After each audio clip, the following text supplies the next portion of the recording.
Welcome back to Politics of Deception, and in this video we'll talk about a very interesting topic.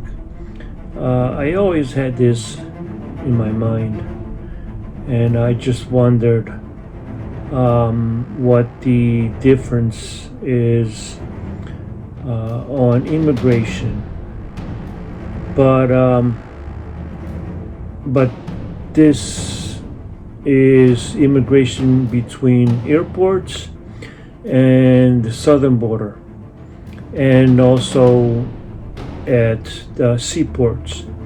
So I think those are the only three entries that you can enter the country. So I always wonder why that they allow you to enter the southern border and then seek asylum.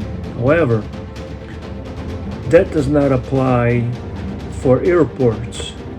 So we're here to talk about this topic, which is called, I'm calling it air versus border. The hidden double standard in U.S. asylum law. So let's jump right into it. So, asylum law basics. U.S. law grants people the right to seek asylum if they're fleeing persecution based on race, religion, nationality, political opinion, or membership in a particular social group. The key piece of legislation here is the Immigration and Nationality Act, especially Section 208 and 235. If someone arrives at an airport, presents a valid visa or any other type of documentation, and then asks for asylum after being admitted, or if they ask for asylum without triggering an initial credible fear interview, they might be placed in what they call affirmative asylum proceeding. This process is generally less adversarial, but in their case is denied. They may end up in a removal proceeding with fewer protections. But if they arrive at an airport without a visa and say they want asylum at the port of entry, they are subject to expedited removal. Under the system, a Customs and Border Protection officer can order them removed immediately unless they express a fear of returning home. Then they may get a credible fear interview with an asylum officer. If they fail that, they can quickly be deported without a full hearing before an immigration judge. So here's the twist. Someone who crosses the border illegally without going through a port of entry and is caught by the Border Patrol can still claim asylum, and they are more likely to get full due process protection. Why? Because they're often put directly into immigration court proceedings as opposed to expedited removal, where they can present their case to a judge. It's somewhat paradoxical. Breaking the law by crossing illegally can actually grant you access to more robust legal protection than following the process and arriving by plane or a checkpoint. So, basically, the law prevents criminal activity. Do you agree? The U.S. government uses expedited removal at ports of entry to deter what is sees as non-meritorious claims. But those who crossed unlawful may end up in a regular removal proceeding where their asylum claim can be fully reviewed. The system evolved piecemeal, resulting in unequal procedural rights depending largely on how and where you request protection. In recent years, administrations have tried to close this loophole by expanding expedited removal to those caught between ports of entry, creating policies like the Remain in Mexico program, migrant protection protocols, or transit bans, which faced legal challenges and fluctuated depending on political leadership. It's a legal irony. If you arrive at the airport without documents and ask for asylum, you may be deported in days. However, if you sneak across the border and then ask for asylum, you might get months or years to argue your case in front of a judge. The legal principle, 8 U.S. Code 1158, Section 208 of the Immigration and Nationality Act, any alien who is physically present in the United States or who arrives in the United States, whether or not at a designated port of arrival, may apply for asylum. This law, on its face, is incredibly inclusive. It means you can be documented or undocumented. You can arrive at a port of entry, like an airport or land crossing, or sneak across the border. You can come by plane, by boat, on foot, or in the back of a truck. You can even be already in the United States for some time before deciding to apply. In theory, the right to seek asylum is universal the moment you're on U.S. soil or at the border. While the right exists, the process for that right is exercised and how your claim is treated differs dramatically depending on how and where you enter. That's where the theory of the law starts to clash with how it's applied in practice. So here's how it breaks down. So let's give it a scenario 1 or scenario A. So in scenario A, arriving at an airport without a visa or any other type of documentation. You land in the United States and ask for asylum at the airport. You're subject to expedited removal, a fast-track deportation process. You'll be detained and given a credible fear interview. If you pass, you go into the regular asylum process. However, if you fail, you could be deported without seeing a judge. So scenario B, crossing the southern border illegally. You cross without inspection, get picked up by a border patrol, and claim asylum. Often, you're placed in a regular removal proceeding, which means you see an immigration judge. You can hire an attorney. You'll have more time to gather evidence and build your case. Sometimes you're denied, sometimes released with a court date. So now, here's scenario C, arriving by boat. Such as, an example, people from Haiti or Cuba.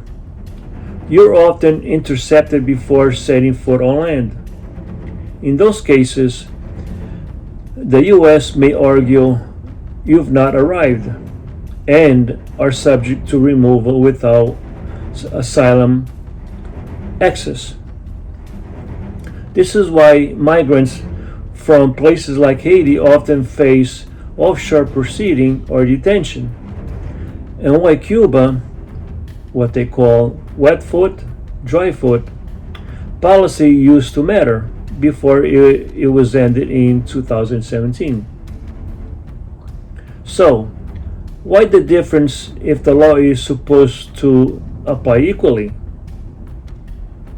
So here's two main reasons. Expedited Removal Authority, created in 1996. Congress gave immigration officers power to quickly deport people who arrive without proper documentation. This applies mostly at ports of entry like airports and official border crossing. So reason number two, policy and discretion. How asylum law is implemented depends heavily on administration priorities, court rulings, and agency discretion. The Department of Homeland Security can decide who goes into expedited versus full removal proceedings.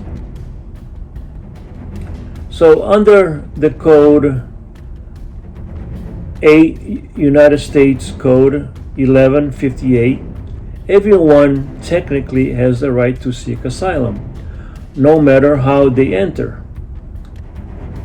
But in practice, your access to that right and how fairly your claim is proceeded depends heavily on how, where, and even when you arrived. Try to fly the U.S. without a visa. Here's the first obstacle. You probably won't even get on the plane. And here's why. Well, because of something called carrier sanctions. Under the U.S. law, airlines and shipping companies are fined if they allow someone to board without valid travel documentation. So airlines now act like immigration screeners before you even get on the plane. So if you're from, let's say, Venezuela or Syria and don't have a visa, even if you're fleeing persecution and want to seek asylum, the airline will deny you boarding to avoid getting fined. Legal right to seek asylum. Doesn't matter. You never get off the. It doesn't matter even if you never got off the tarmac. So let's say you do make it to the U.S. airport somehow. Let's imagine you make it onto a plane and land at JFK, LAX, or Miami International with no visa and no U.S. paperwork, just hope and desperation. So here's what happens next. The Customs and Border Protection pulls you aside.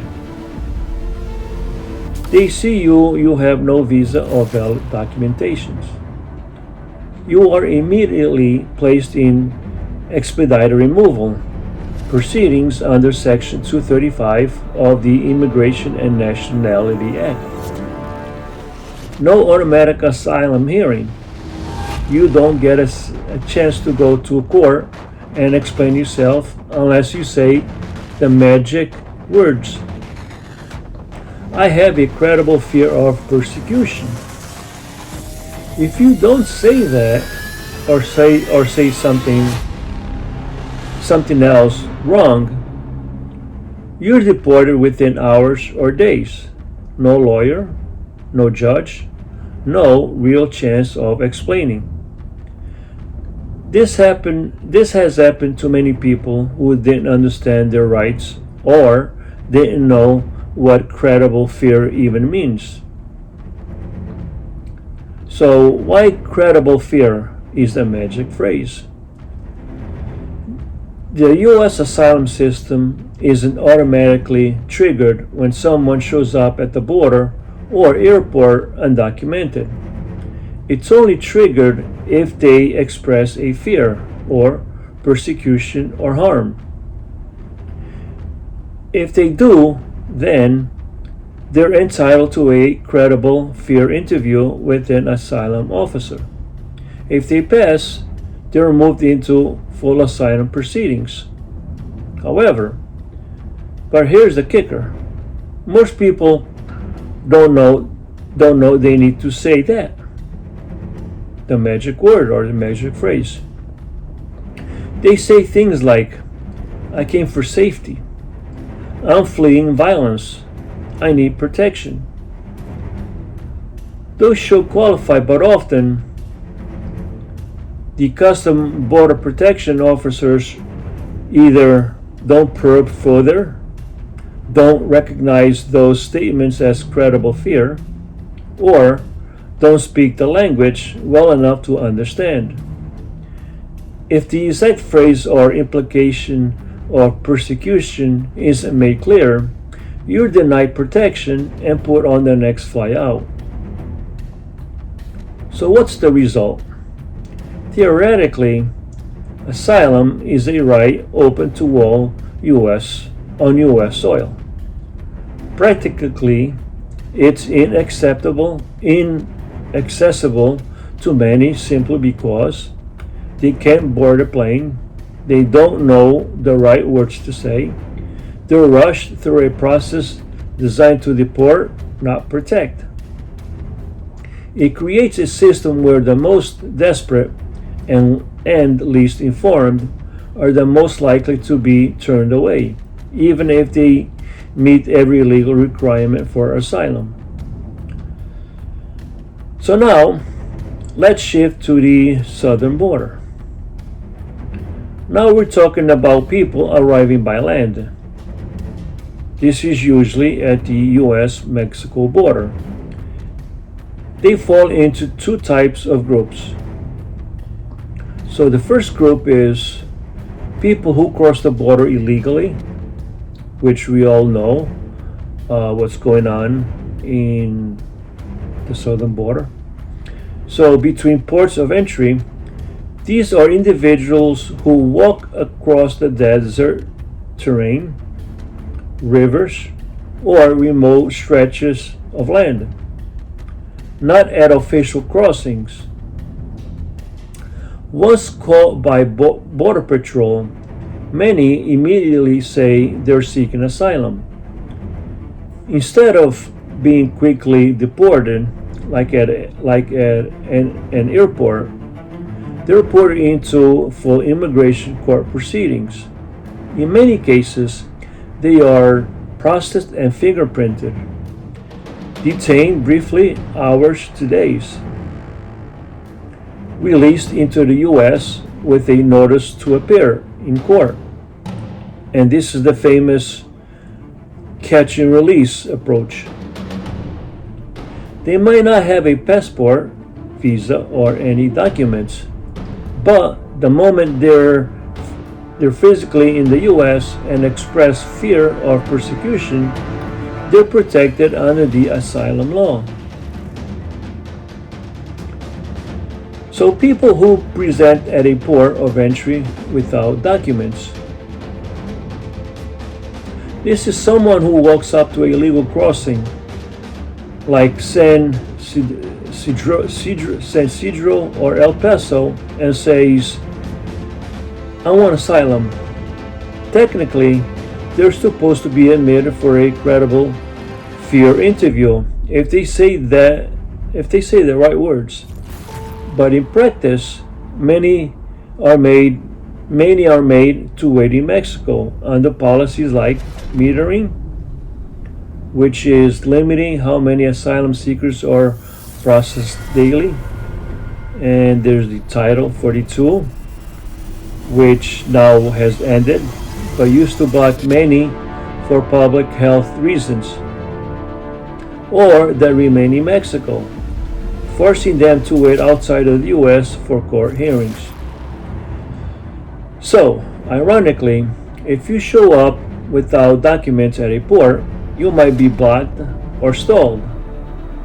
But if you cross illegally, you might be processed faster and end up inside the U.S.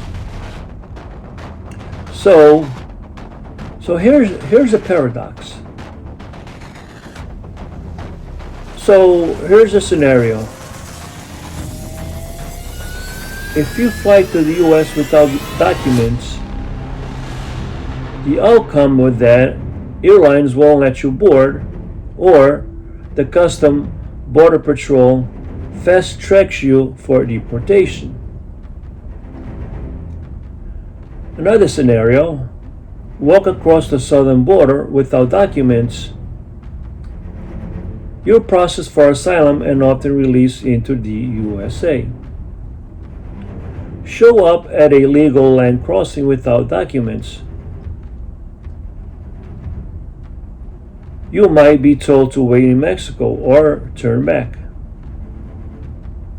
So, someone with no ID, no passport, no visa can legally cross the border and be given access to the full asylum process, including court dates, legal aid, and sometimes even work permits while they wait.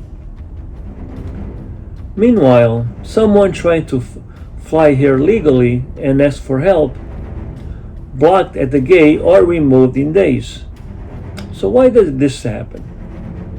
Expedited removal and carrier sanctions mentioned earlier make air travel almost impossible for undocumented asylum seekers.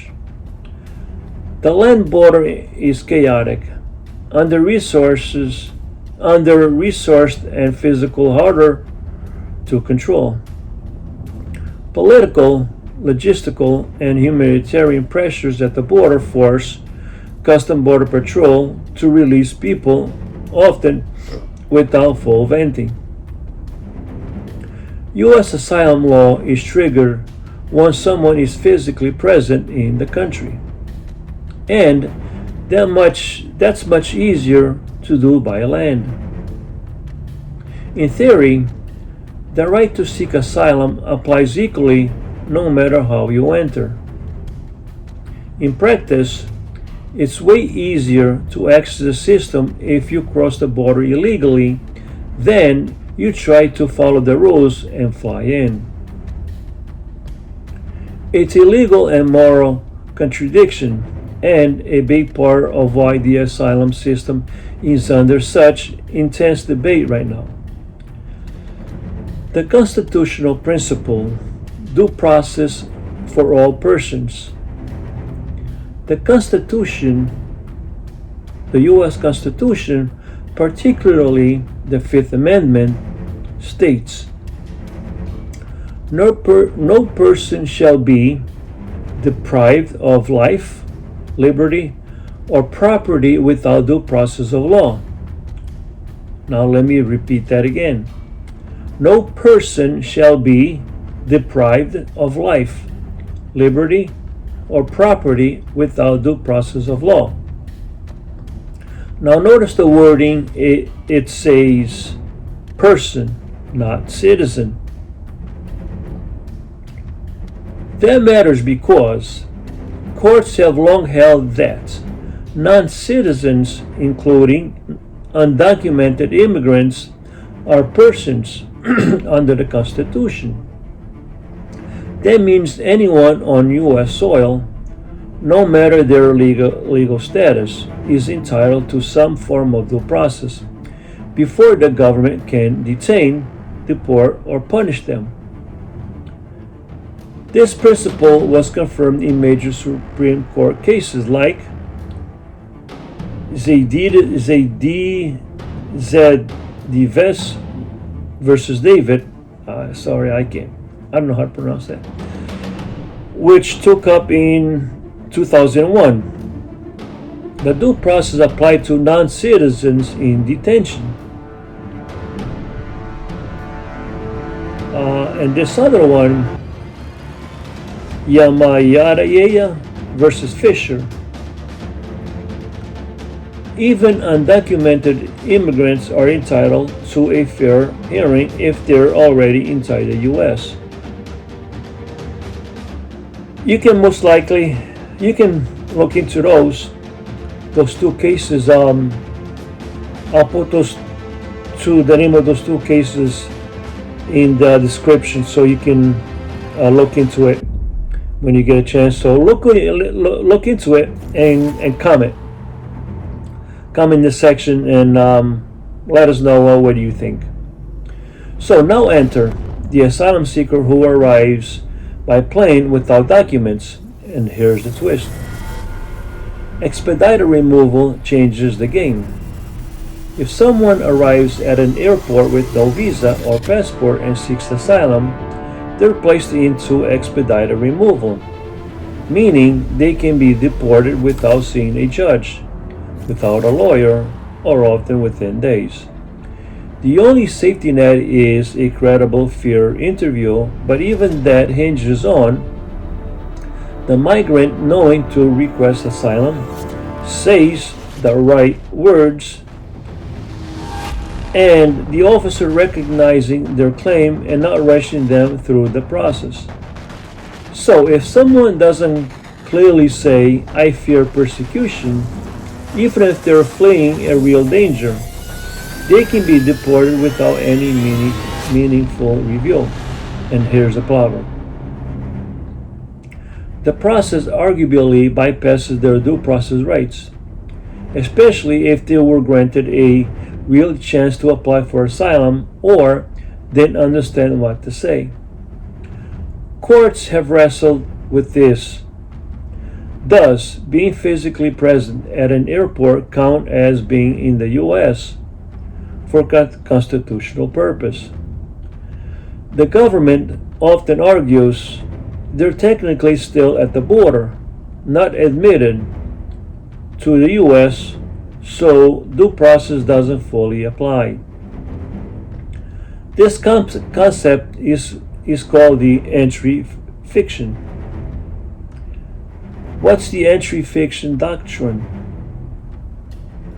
It's a legal construct that says if you arrive at a port of entry, like an airport or border checkpoint, and haven't been fully admitted into the U.S., you're not yet in the U.S. for certain legal protection. So remember that. Remember, entry fiction doctrine. Look that up. Even if your feet are literally on the U.S. soil, you treat it as if you're still outside the country. This what allows the government to subject people at airports or entry ports to different rules than those who cross the border illegally and get processed inside the country. So here's another paradox. Again, clearly laid out. People who fly to the U.S. without documents are placed in expedited removal, with minimal process and often no hearing. People who cross the border illegally and then request asylum are often placed into regular removal proceedings where they get a hearing before a judge, the opportunity to apply for asylum, the right to legal counsel at their own expense, time to gather evidence and fight their case. And this happens even though both people are physically in the U.S. and have the same legal right under the U.S.C. 1158 to apply for asylum. So is that a violation of due process? Legal scholars and immigration advocates argue yes. It's unequal treatment based solely on the method of arrival, not on the person's need to protection or merit of their asylum claim. If someone is on U.S. soil and is denied access to the asylum process or deported without meaningful review, that raises serious due process concerns. The courts have been divided on this. Some have upheld expedited removal as constitutional. Others have expressed concerns about abuse in how it's implemented. The Supreme Court has mostly sidestepped this exact issue by expressing its growth. By pressure is growth. This all exposure a fundamental contradiction in U.S. immigration enforcement. We say asylum is a legal right, and that due process applies to all people on U.S. soil. Yet, we routinely deny that process to those arriving by plane. So, it's not just an immigration question, it's a constitutional one. And it's one of the most pressing civil rights issues playing out at the intersection of law, policy, and human survival. Quick break.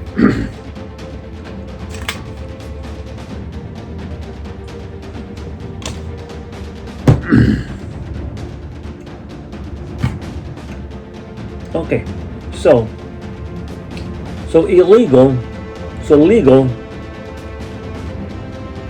the asylum law doesn't require a visa. So here's the first key. Here's a key legal clarification. Under the U.S. asylum law, again, U.S.C.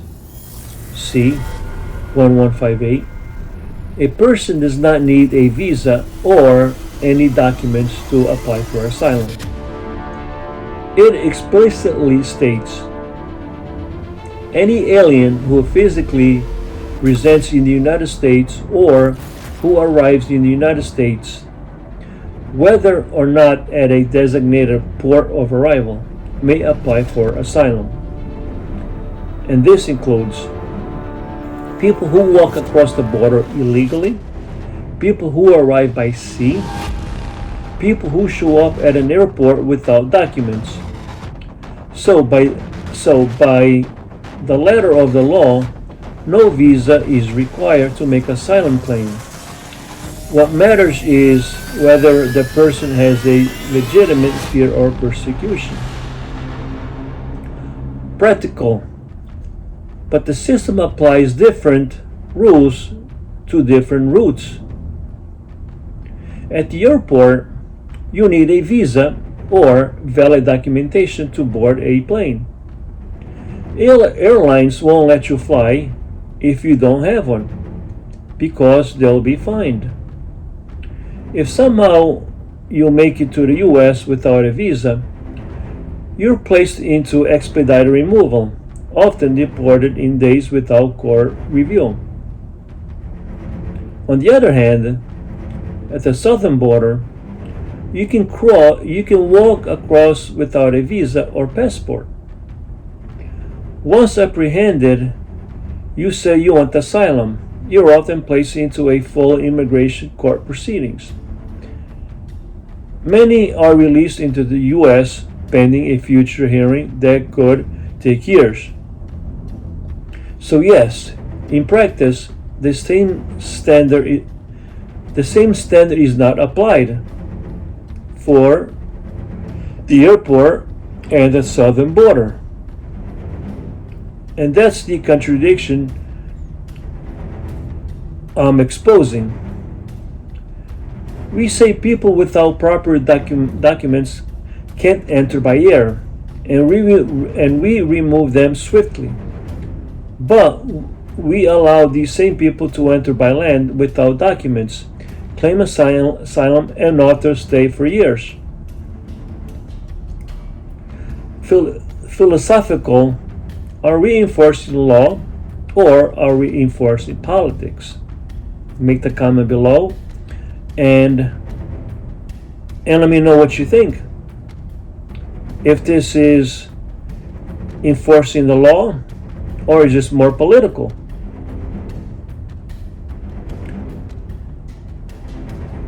So this discrepancy raises big questions.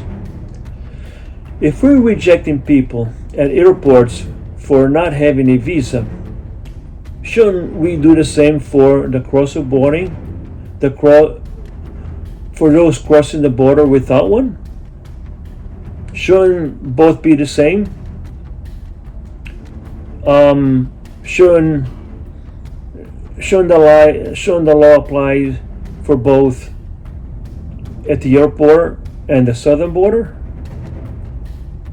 Or if we accept that asylum seekers don't need a visa, then why do we block them from flying in safely and force them to take dangerous routes? Right now we are in effect punishing people who try to follow the rules. Example, buy a plane ticket, present themselves at a port, and rewarding those who break them, crossing illegally and still getting a court date and time inside the country. So how is that possible? If you go to the airport legally, you can get denied or expedited removed. However, if you enter illegally to the southern border, you can have a hearing for asylum. This does not make no sense at all. So this inconsistency isn't grounded in the law itself. It's a result of political pressure to secure the border or bureaucratic inertia and the logistical difficulty of stopping undocumented migration by land. But it creates a system that appears deeply unfair, especially to migrants trying to follow the rules.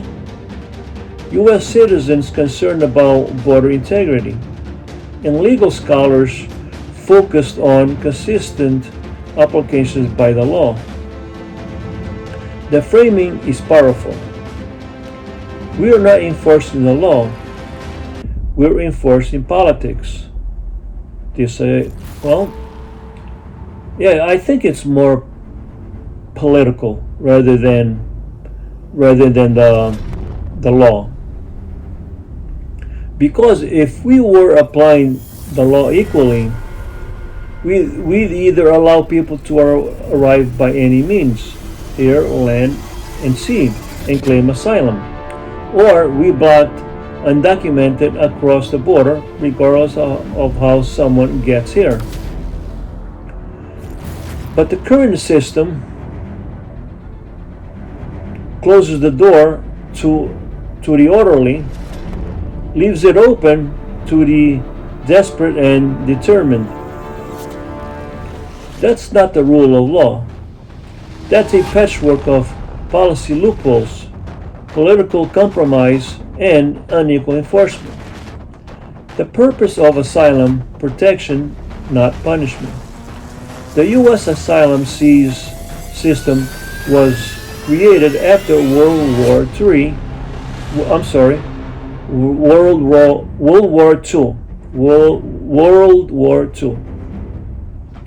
rooted in the idea that no person should be returned to a country where they faced persecution because of who they are, their race, religion, nationality, political opinion, or membership of a particular social group.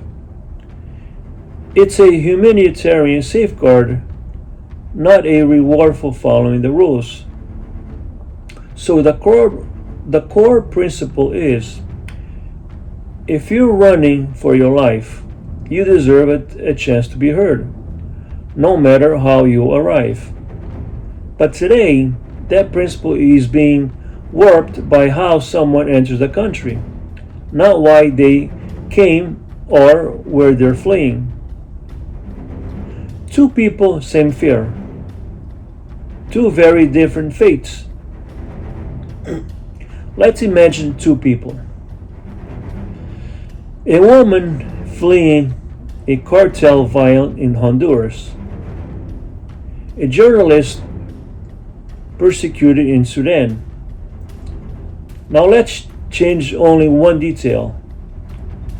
And they got here. And how they got here. So scenario 1. She walks across the U.S. border, U.S.-Mexico border. She has no documents, not at all. She crosses illegally, is caught by the Customs Border Patrol, and says she's afraid. She's released into the U.S., given a court date, maybe even allowed to work. So now here's scenario number 2. He flies into JFK with no visa. He tries to tell customs he's fleeing persecution. If he doesn't say the exact legal phrase, credible fear of persecution, or if the officer doesn't take him seriously, he is deported within 24 to 72 hours. No court hearing, no lawyer, no second chance. Deported, just like that. That's a double standard in action. It's not based on justice, it's based on logistical and loopholes. When law becomes selective, it's not justice, it's control. The U.S. government is essentially filtering access to justice based on travel methods. That's not how justice is supposed to work.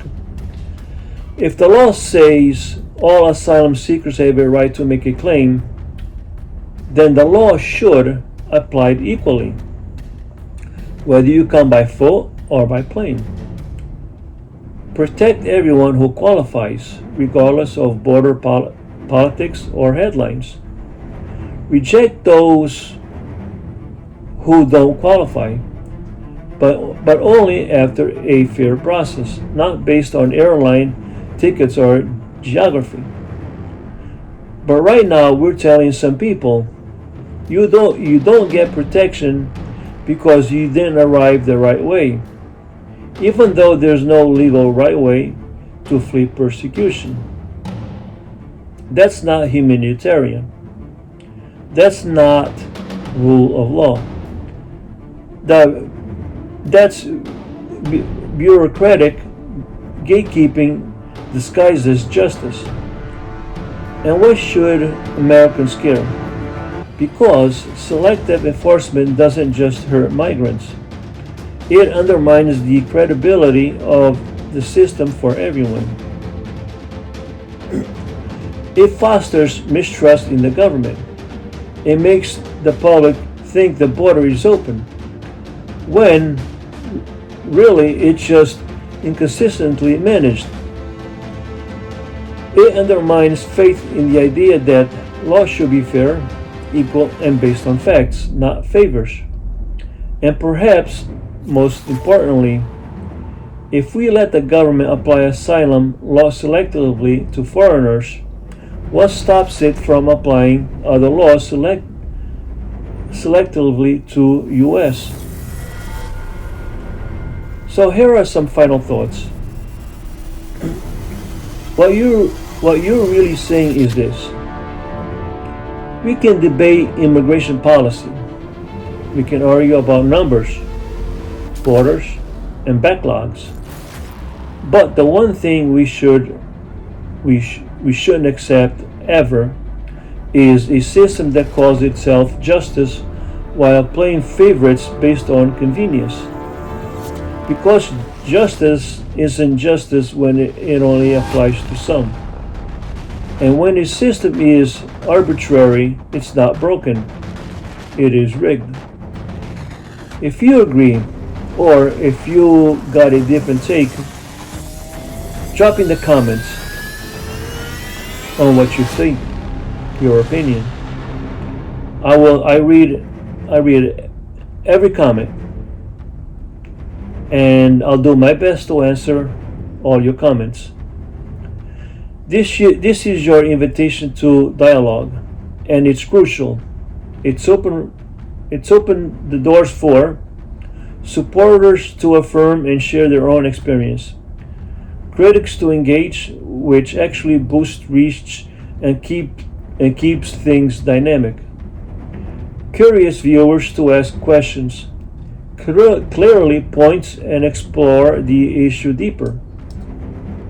Do you think the asylum system is being applied fairly, or is it just another example of selective justice?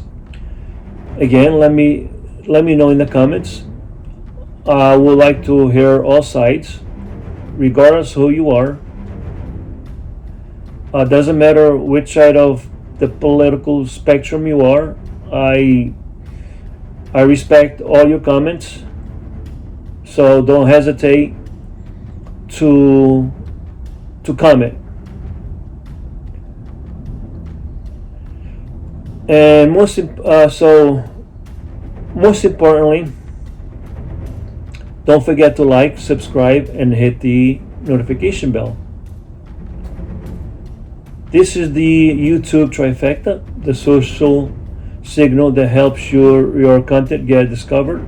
But if you want to make it feel like less robotic and more connected to your message, you might say, I think if this made you think or challenge what you thought you knew, hit the like button, subscribe, and tap the bell so you never miss an episode. So you don't miss the next episode of Politics of Deception. Stay sharp, stay curious, and don't fall for the headlines. Catch you next time on Politics of Deception. Take care and have a good day.